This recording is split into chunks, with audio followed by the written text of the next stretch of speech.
Day one of COD Champs is under our belts, and we've had some massive surprises today, huge surprises. But I'm gonna go through each of the games one by one as they happen, starting off with Gentlemates versus Quay.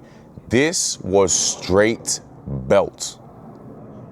Illegal in 57 countries. Not permissible in 5 territories. That was X-rated what we saw. And that right there is your all-star SMG, Joe Deceives. Super Saiyan. I think he dropped a 1.35 or 1.4. He was going insane. Joe Deceives has been absolutely incredible this whole season, and he has not missed a beat since he's joined that Gentlemate squad. He's been absolutely phenomenal. So big props to him. There's not really much to talk about in this matchup. There really isn't. It was just straight belt. But also, we've got to talk about Quay too. And this is going to be less so about what they did in the game, but you get absolutely smoked by the player that you sold. It's got to sting as a Quay fan. It's really got to hurt to have that superstar player, you sell him, and he just beats your ass at Champs. Not pleasant at all. And there's questions about, are they in the league to win? Are they just here to make a quick buck? Are they here just to break even? Listen, I understand how the esports business works. This is how you make your money. You buy young talent and then you sell young talent. This is the method now. I understand that esports winter has really shaken up revenue streams for a lot of teams. But when you're that close to having a competitive team, 1 or 2 moves, and you look at the Neptune situation, you think, oh, maybe you could have added Neptune and this. You are not that far away from having a competitive roster, and you chucked it. You chucked it. So moving on from that game, they're Quay and now into losers.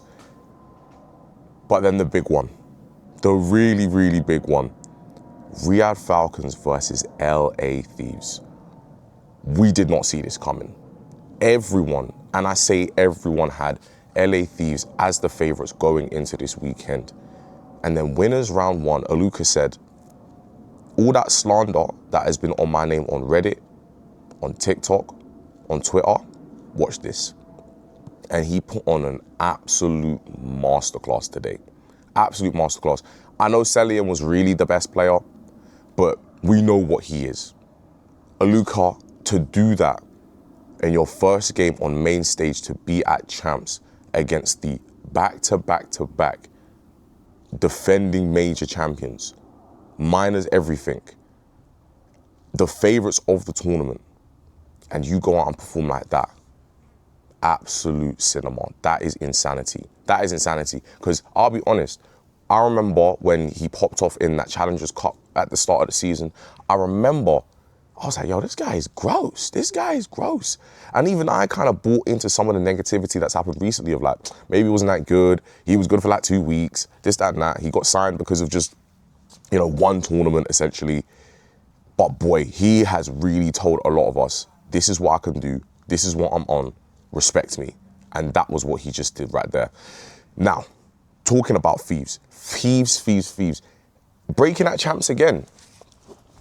Let me just remind you something about 100 Thieves and this Hydra Scrap combination. Let me just remind you something. The aim of this team was to win Champs. All these majors that they've collected over the last 2 years or so, that's cute. Their aim was to win the big one. And yet again, they failed. Did you know this? Let me give you a stat.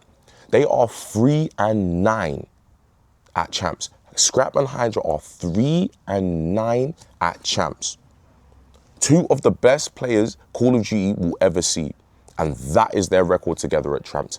It's not good enough. It's simply not good enough from players that are getting paid a lot of money and 2 players that are in their prime, and that honestly, those 2 alone and 2 dead bodies should be getting to winners finals. It's as simple as that. It's as simple as that. And this is, let's be honest, this is their last season together. Well, I think it's going to be their last season together. As far as I know, they are both up for renewal this season, and to extend them both is going to cost Thieves a whole bunch of money. A whole bunch of money that I probably don't think they're going to be willing to spend. So that raises the question, is Hydra off to Gentlemates? Is this it? Well, listen, the tournament's not done. Maybe I'm extrapolating too far, but I just feel like with LA Thieves, because they've done this now, I can't trust you. I can't trust you.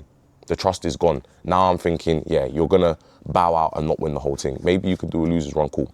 But Hydra, is he going to Gentlemates? He must be looking at that going, I can become an absolute phenom in my country. I can become an absolute legend in my country and still be competitive and still make the money. What is there not to like from Hydra's perspective? He has to be looking at that very favorably. So we'll see what happens, but that's more of a discussion to have, after Champs. Then we move on to FaZe Vegas versus G2. And surprisingly enough, we got the good 0-4. Seems like 0-4's kind of getting back to a little bit of form. When he's on main stage, he's kind of a little bit of a different beast.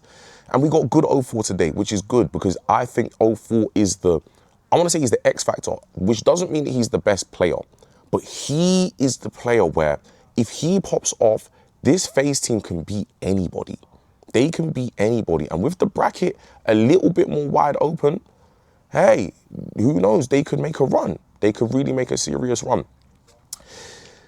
And Abuza did his thing, but this whole game in general, this whole match in general, was just a talent mismatch. They just didn't have the firepower. Skies, Envoy, all them, man, they just couldn't shoot back. At the end of the day, Call of Duty is a very simple game. If you don't get enough kills, there's no space on the map, you can't do anything on the map, therefore you lose. Very, very simple. They just weren't killing the other team enough. Simple as that. And last but not least, Optic Texas versus Miami Heretics. That was straight belt. Straight belt. Again, just like Gentlemates versus Koi, illegal in 52 different countries and 7 territories. Crimes against human rights. They will be summoned to The Hague for a hearing about what they did to Miami Heretics. Optic, I mean, they look sensational yet again. And are they really going to go back to back champs? They look locked in. And I think winning the last major was very important. I think if they went into this tournament without having won a major, I think they'd be under so much pressure. But because they've won, I think they're just looking at it going, okay, let's just go prove ourselves now. Let's just send it. Let's just go send it, because I don't want to say winning one major and not winning champs is a good season for Optic. It's not. But you can look at it and say, okay, even if we lose champs, we won a major, and this season isn't a complete failure. If you were going into this season without having won a major, you're looking at it like, if we don't win champs, this season is a complete failure. From a CDL perspective, I understand we have EWC in a few weeks' time, but that, from a CDL perspective, Optic will be looking at it like that. So that is the games from yesterday. Let's talk about the games from today.